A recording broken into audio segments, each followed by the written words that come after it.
Grand existence. I'm Nicholas Jensen Denton, the creator of JD's Pharmacopeia and the curator of this medicinal plant collection known as sleep.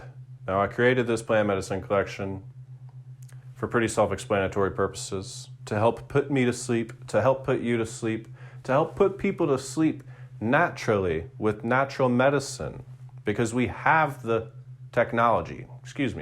Nature has the technology.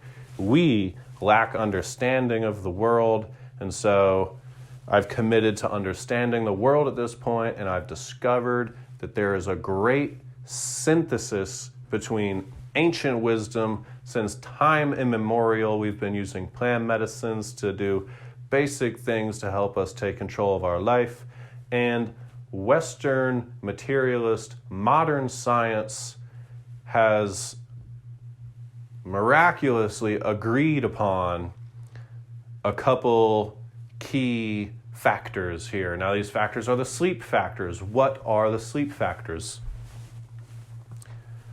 Well, as said, this collection was based on 4 medicinal plants that have been used since time immemorial for the effect of improving the overall sleeping experience and scientifically verified to support nighttime physiological activities. The annotated studies described sleep architecture with its many factors, including but not limited to sleep onset, number of times waking up at night, time in REM sleep, otherwise known as rapid eye movement, quality of sleep, post-sleep quality, how you feel when you wake up, and more, lots more. It's too much to list. In essence, all these plants, which I'm about to say, do similar things through slightly different mechanisms.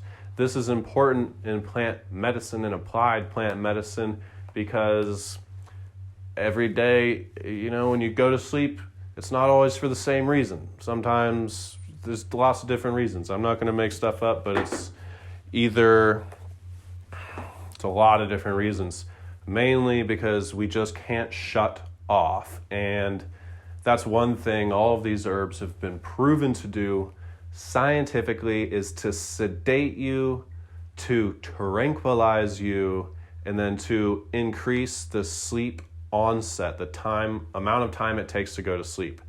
They're muscle relaxers. Some of them are hypnotic, okay? So let's start here with lavender. The key components in lavender are linalool acetate and linalool. The slight difference there is a carbonyl group versus an alcohol group and a methyl group. And essentially those are a little bit chemically endowed terms that we don't really need to know about. Essentially, these are the 2 key constituents that provide their calming, sedating, antispasmodic, which means like stop twitching and so much, and analgesic, anesthetic activities, okay, pain relieving,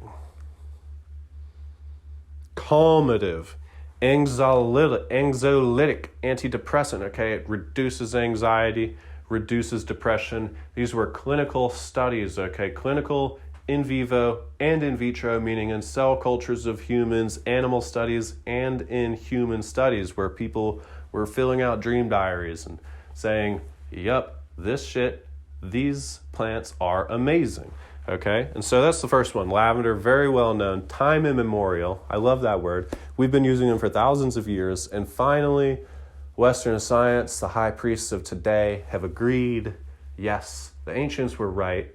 That's beautiful. And it's just like one of the ones that it's fantastic. We know. So you really only have to even smell it. It's just the aromatherapy of it, which has been proven to be true. But also the tinctures, of course, okay? They've all been shown to improve the overall sleeping experience, which is just what we need here because... Anyways, Passionflower incarnata. Okay, so I just now realized I didn't list all 4. Passionflower incarnata is passionflower. Lavandula angustifolia is lavender, okay? The next one is Metricardia chamomile. Chamomile, that's an excellent species. And then finally, Piper Methystisum, Kava Kava, which is so cool. So let me go through these real quick. We already did lavender, linalool, and linalool. There is a long, long list of therapeutic and medicinal properties of these compounds, which I would, take me all day to list them off and talk to you about them. So we're really just trying to focus on the specifics of this plant package, but understand there is a wide array of constituents and an equally, if not more wide array of effects in our physiology. And I highly encourage you to do the studying yourself, to learn the knowledge of plant medicine and of yourself so that you can heal yourself, regenerate yourself, rejuvenate yourself, take control of your life and your health in the direction of your consciousness. Passionflower incarnata, etymologically derived from passion. Passionflower, passion flowers. The word represents the scenes of the passion of the Christ. Okay, passion actually means suffering, and basically it's just the flower. It's crown of thorns. Their corona, they call it. The corona represents the crown of thorns. The sepals and the petals represent the apostles.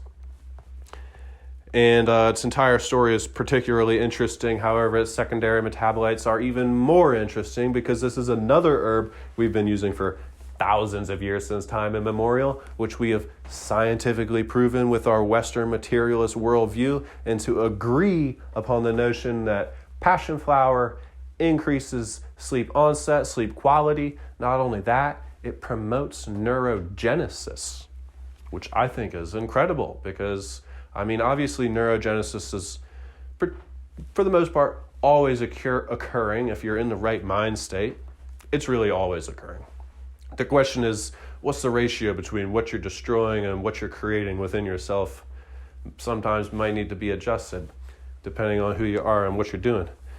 Point being, GABA is filled with a particular neurotransmitter that occurs readily in it. Its main secondary metabolite is GABA, which is the chief inhibitory neurotransmitter in all mammalian species. And so the GABA inhibitor is what provides the inhibition because it floods your brain with extra GABA. It provides the calming, the tranquilizing, the sleep quality enhancements that you could apply to your sleeping pattern. It might help a little bit. So that's amazing because you're going to sleep and you're healing. That's when your healing occurs. You're learning, you're dreaming, and your brain is expanding. And that's what we want to do.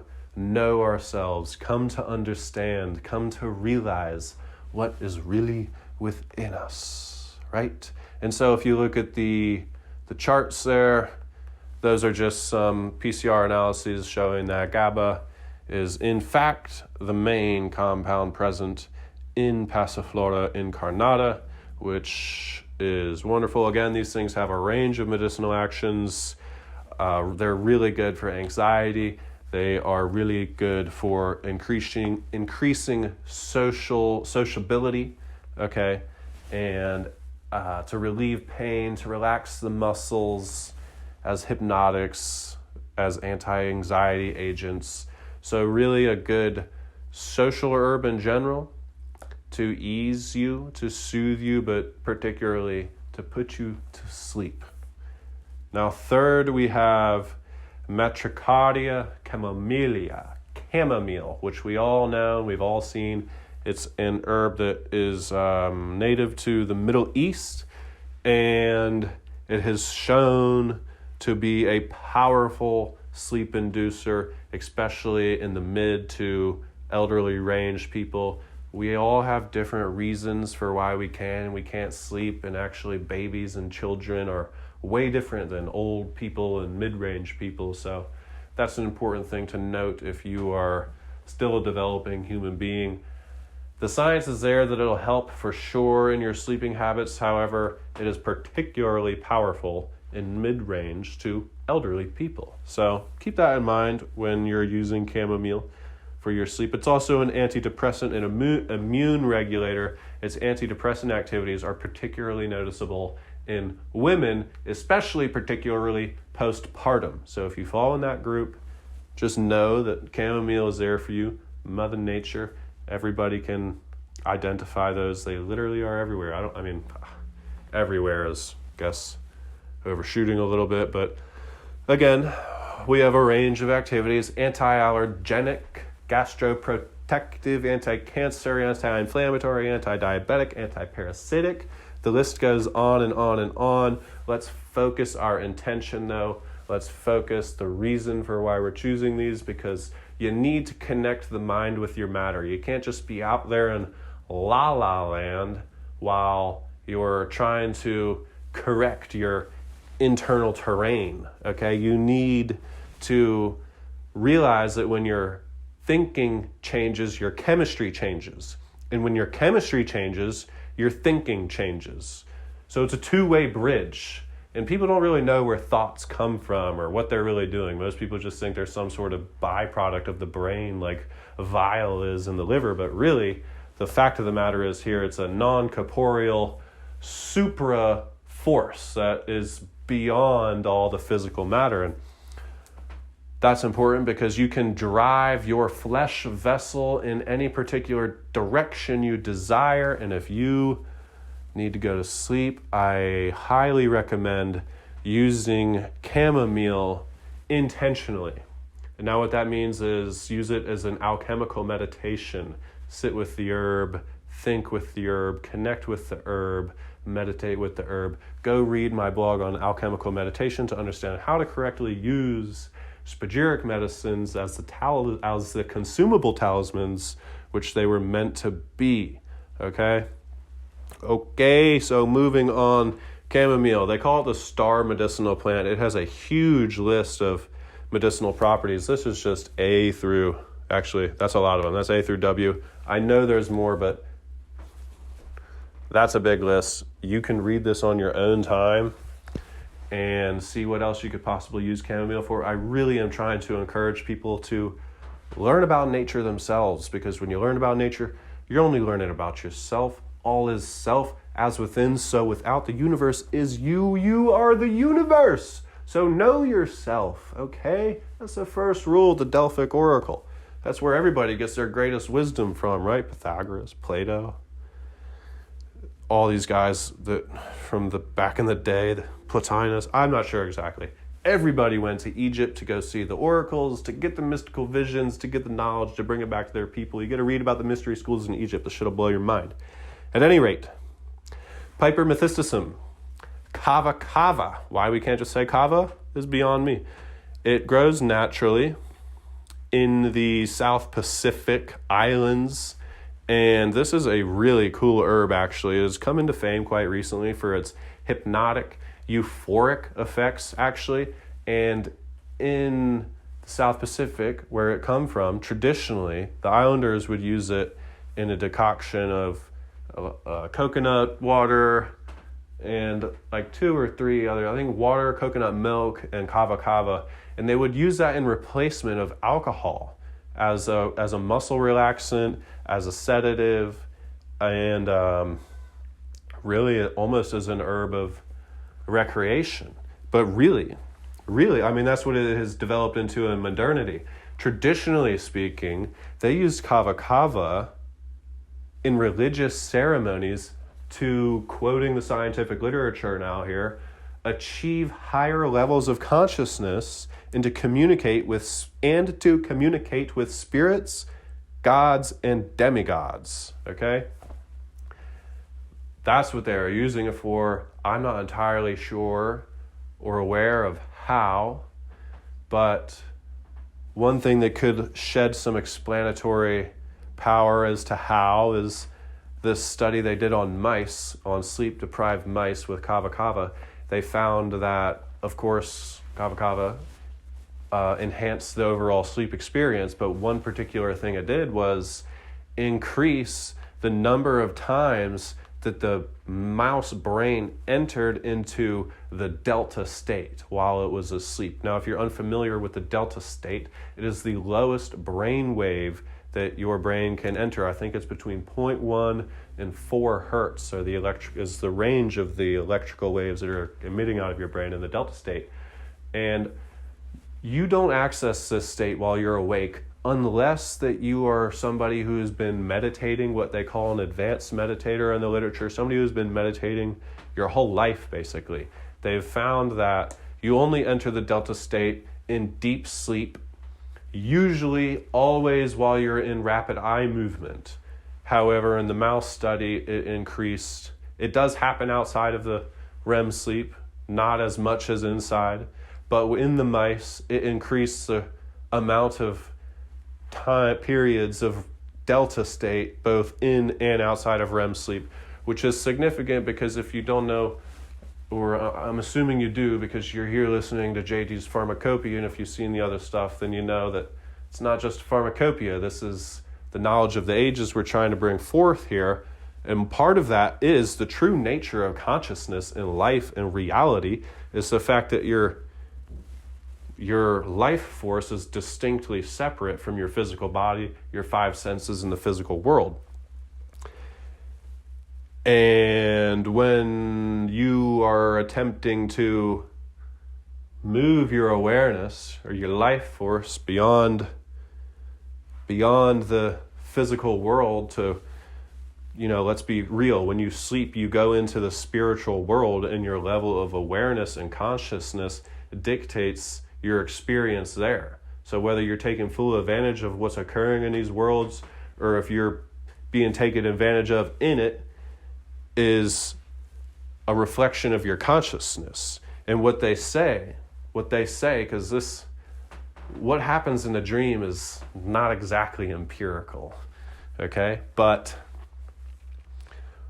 what some people have theorized, and which I tend to agree with, is that essentially your consciousness is like the ocean or the sea, and on the top you have alpha waves, right? Or beta on the top, and it's a very rough surface. There's wind, the waves are whipping everywhere. Right below the surface, there's like rip currents and there's tides running around. That's your second level. It's alpha, okay? It goes beta and then alpha. I'm pretty sure, it goes gamma and then beta and then alpha. And so your gamma's on the top, your beta's right below the surface, and your beta is like when you're watching TV, right? When you're just like the worst time to watch TV, basically. But that's when you're watching TV, you're relaxed, maybe you're listening to a lecture or something.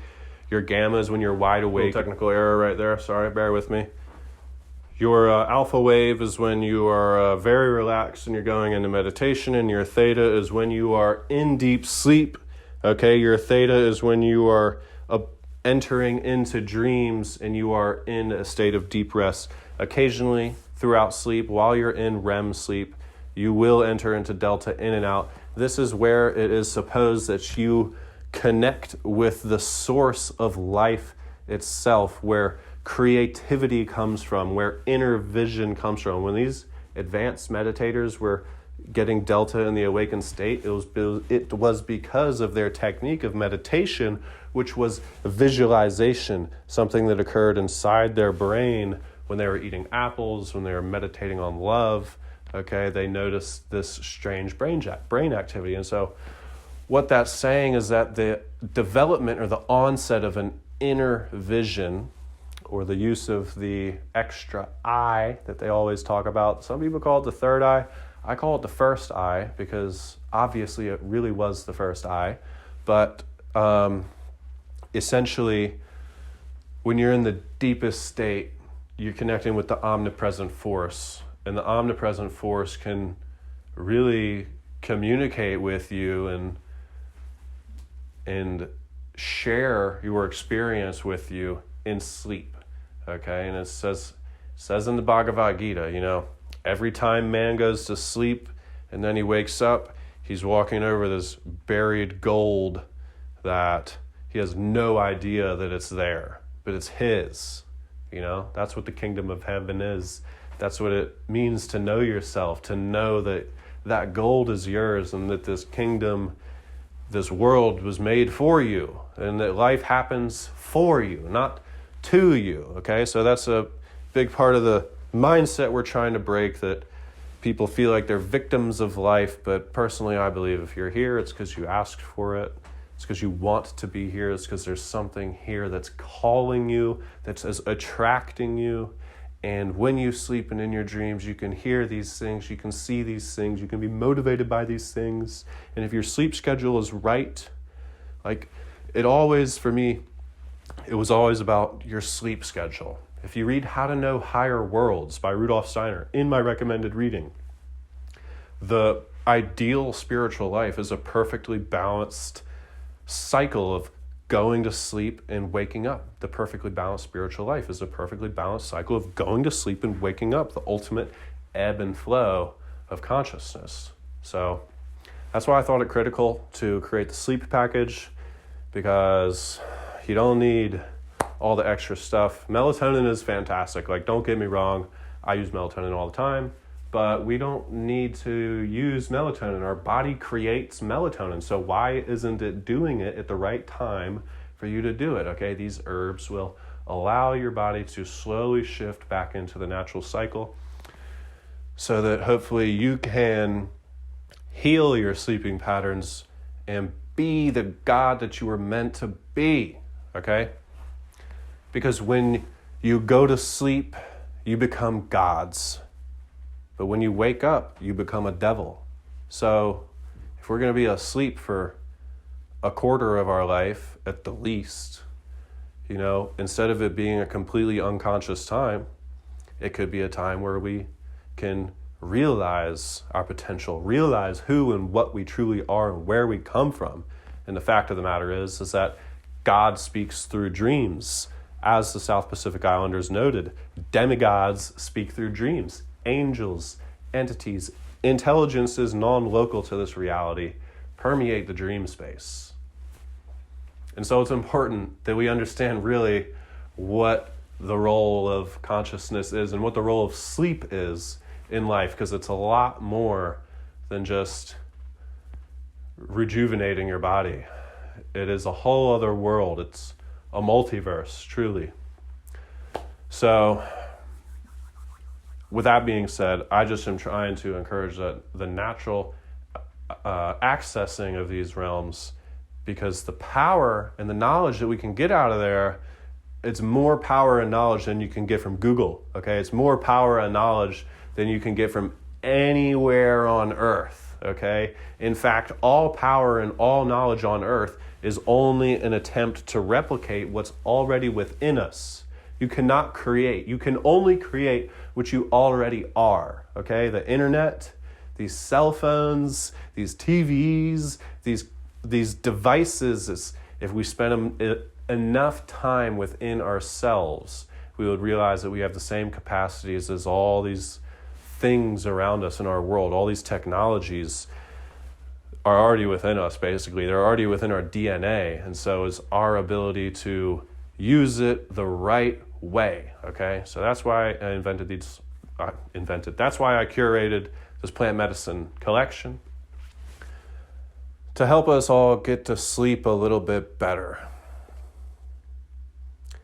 One last thing I'd like to mention is that Kava Kava has recently come under some controversy because of its euphoric effects, its interchangeability with alcohol, its ability to supposedly enlighten you to higher states of consciousness, which is not a safe thing if you are a power-hungry megalomaniac controlling society from the upper tiers and upper echelons. And so further, it's kind of come under some scrutiny due to some perceived toxicity reports which have come to light in recent years.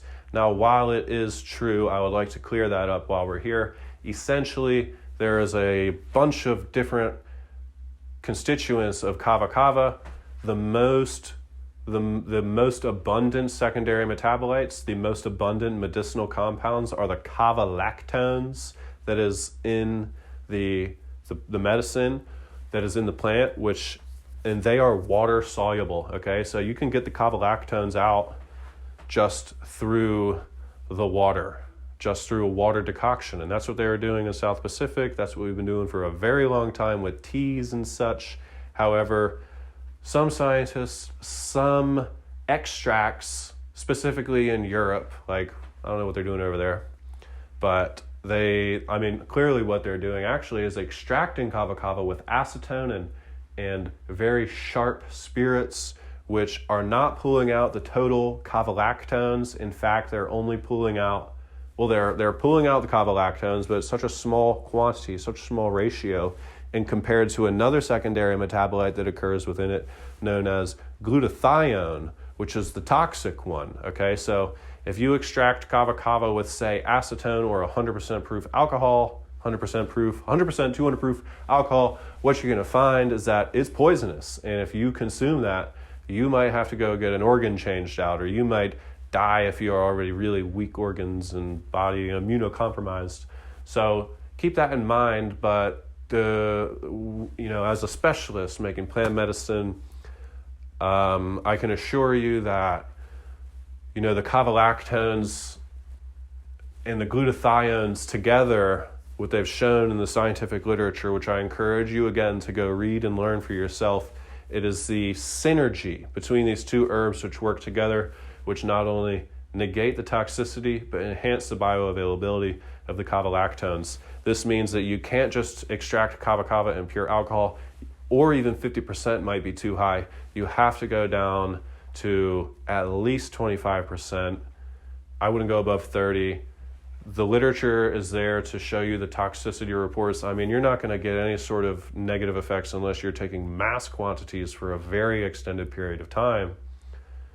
However, just so you're aware, I just want people to be aware, because that was one thing that I came across in my study, was in fact that unless you need to do it the right way, otherwise you're going to have this overabundance of toxic chemicals, which is not a good thing.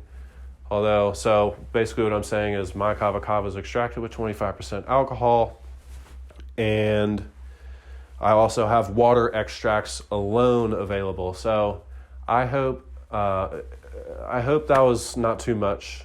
That's 4 plants, hit a couple key constituents of every one: Passionflower, Kava Kava, Chamomile, and Lavender.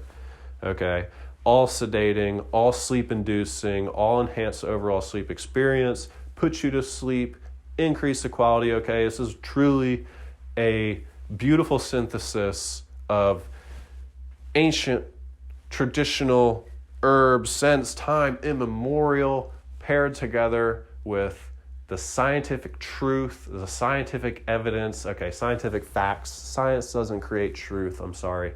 Science highlights facts. That's another conversation. Again, I don't want to split hairs with words here, but basically the science has verified the ancients, and that is beautiful. That's a miracle. That's what I live for, because these ancients, they knew what was going on. They had a theory of everything. They knew the total top-down understanding of the universe, and they applied it in their medicine. They applied it in their science of life. They applied it in their death practices, in their birthing practices, in their regular way of life. And now what we need here in our modern culture is for people to synthesize the ancient knowledge with the technology to create a more balanced world that our spirits can live in, because truly there is some crazy spiritual oppression going on this plane, and frankly it's really fucking the world up, and we need to overcome it. Okay, so that's why I created the plant medicine collection. That's why I created the Pharmacopeia. That's why I do everything and say everything that I do. If there's anything I ever say that you don't understand, just know that I'm just trying to translate the ancient wisdom for the modern kids that I grew up with, that I see on an everyday basis, and then I communicate with. Frankly, right now I'm in a school for chemistry, and so the people I communicate with are still even slightly esoteric from the the non-scholastic people that I interact with. So anyways, so I don't really know who I'm talking to. That's what I'm saying. But I hope you enjoy, truly. I hope that you can find some benefit out of the sleep medicine package. I hope that, I hope you got some use out of that. If you are purchasing the sleep medicine plant collection, then I truly hope it benefits you. And if you have any questions or concerns about what I'm doing here or what I just said, don't hesitate to reach out. Again, my name is Nicholas Jensen Denton. I hope you have a grand existence.